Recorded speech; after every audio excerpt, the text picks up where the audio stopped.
¿Qué opina de todo esto?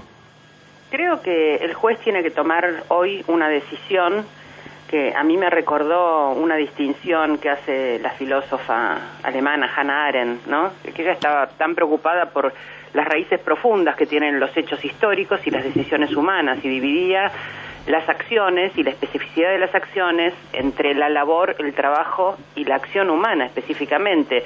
La labor es el trabajo reiterativo con el que sostenemos la vida, el alimento, la higiene. El trabajo genera una mercancía, pero la acción humana, decía ella, suspende una línea causal y comienza algo nuevo. La acción humana es la decisión que permite comenzar una nueva línea histórica. Esto es lo que ella llamaba la natalidad de la historia. Y los seres humanos son los únicos sujetos que pueden con sus acciones producir novedades en el mundo.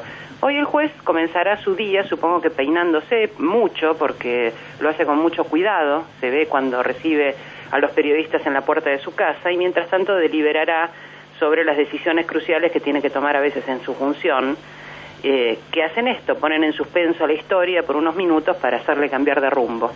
Y esto es lo que va a hacer Ollarvide al decidir si procesa o no procesa al jefe de gobierno Mauricio Macri. El jefe de gobierno es un hombre de una naturaleza superficial. En las grabaciones que usted pasaba al aire se muestra su incapacidad para la profundidad de pensamiento y para aceptar los hechos. Me recuerda un adjetivo que usó Beatriz Sarlo con esa maravillosa pluma que tiene, hablando en realidad de Julio Cobos, ¿no? Ella lo llamaba un político somero. Esa superficialidad, esta incapacidad de profundizar sobre el hecho de que una decisión trivial puede tener consecuencias profundas. Y Mauricio Macri es un hombre de decisiones triviales y sin embargo es políticamente responsable de haber hecho de su capricho personal, de su confianza personal en Fino Palacios, una política pública, de habernos impuesto su confianza personal como razón de Estado. Eso muestra una incapacidad psicológica. Él no solo desoyó a todos los bloques de la oposición, todos que nos manifestamos en contra de esta designación, que nos manifestamos en contra de que una policía de cercanía como la ley que había votado la legislatura, y debo decir que yo la voté en contra porque precisamente vi el conflicto que se iba a generar entre la Policía Federal y la nueva Policía Porteña. Esto era ya visible en la ley, pero él tuvo la alianza con el kirchnerismo, una alianza espuria, porque el kirchnerismo con esto hacía dos cosas. Por un lado, seguía manejando desde la Policía Federal el ámbito de la Ciudad de Buenos Aires porque le traspasó el 60% de la Policía Porteña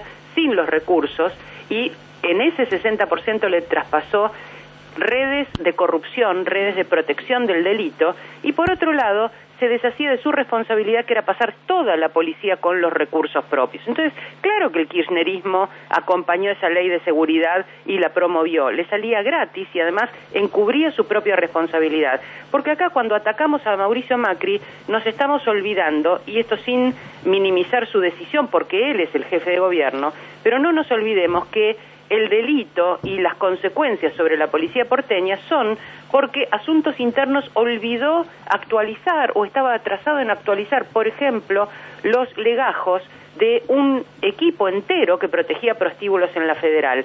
Hoy sabemos que una comisaria de la Policía Federal sale a decir que sus jefes le imponen proteger prostíbulos y le ofrecen el regenteo de un prostíbulo como mecanismo de pago, digamos, de ese encubrimiento. Es decir, hay estructuras enteras que protegen el delito en la ciudad de Buenos Aires. Y esto es lo que estamos importando cuando con tanta trivialidad se decide que un jefe de investigaciones va a ser el jefe de la policía porteña. Y además, escapando de su función, porque la función no era el espionaje, no era hacer inteligencia, si le podemos atribuir a Mauricio Macri una expresión como hacer inteligencia, no era hacer inteligencia, sino que era tener una policía de cercanía. Pero Macri quiere tener una policía de inteligencia, los equipamientos que ha comprado, dicho sea de paso, de una manera dudosa, con compra directa, con sobreprecios.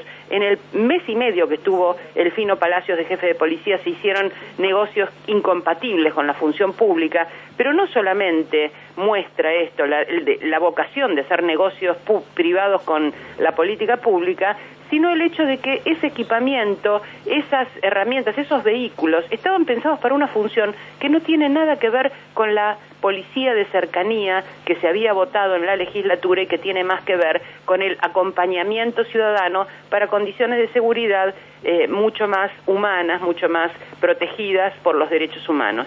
La verdad es que hoy el juez Ollarvide va a tomar una decisión jurídica.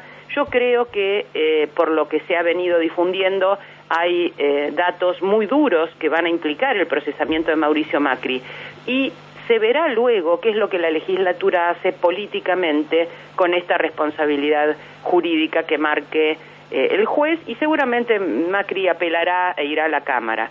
Ahora, esa responsabilidad jurídica y esa responsabilidad política en realidad comienzan en el juzgado, porque ya el juez va a tomar una decisión política y porque es un juez afín con el kirchnerismo, es un juez cuyos fallos muchas veces son dudosos y habrá que ver cuál es la orden que recibe políticamente para fallar en este caso. Lamentablemente no estamos pensando en una justicia imparcial, en una justicia donde no haya visos de corrimiento hacia los intereses políticos. Es muy probable entonces que Mauricio Macri hoy se decida que sea procesado. El ministro Montenegro ayer fue quizás un día histórico en la legislatura. La oposición logró votar una ley de interpelación a un ministro del Ejecutivo, es la primera vez que se hace. El ministro Montenegro tendrá que venir el martes, no invitado como pretendía el bloque oficialista, sino que va a venir interpelado por la oposición. Y va a venir porque el ministro Montenegro mintió. Y tengo que decir esto realmente con mucho dolor. Yo pensé que un juez como ministro de Seguridad iba a tener otro tipo de conducta, pero negó que el Fino Palacios tuviera una empresa privada de investigaciones, cosa que sabía hasta la AFIP, o sea que era imposible que lo ignorara el ministro Montenegro. Negó que durante su mandato se hubieran hecho compras con sobreprecios, cosa que está en el boletín oficial. Negó que el equipamiento fuera incompatible con los derechos individuales como las pistolas Taser, y esto vamos a tener que discutirlo porque hay incluso opinión internacional sobre el uso de este tipo de armas.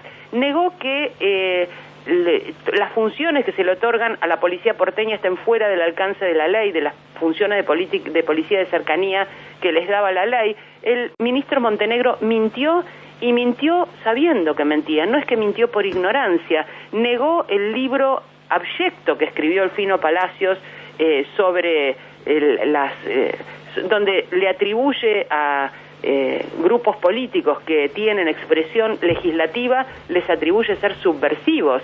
Estas abyecciones fueron negadas sistemáticamente por el ministro Montenegro y hoy son evidencia de hechos. Creo que una falla que tiene el jefe de gobierno Mauricio Macri es que hay una estructura subjetiva donde es difícil pasar esa distancia, procesar esa distancia que hay entre el capricho y la concreción. En realidad, esa distancia entre la voluntad, el deseo y la concreción es el lugar donde reside el diálogo democrático y donde reside la ética. Entre la voluntad de un jefe de gobierno y la concreción de esa voluntad debe haber un diálogo con sus propias fuerzas y con las fuerzas de oposición, y debe haber una reflexión moral. La distancia que haya es la que hace diferente una decisión autárquica, una decisión totalitaria de una decisión democrática y dentro de los marcos de la ley. Yo creo que Mauricio Macri falló políticamente porque hay una falla estructural en su historia de vida y en su subjetividad. La verdad es que estas son reflexiones que quizás no son el modo tradicional de reflexionar en política, es lo que me suscita una mañana en la que estamos esperando qué cambio en la historia hace el juez Ollarvide. Muchísimas gracias, Diana. Gracias a ustedes.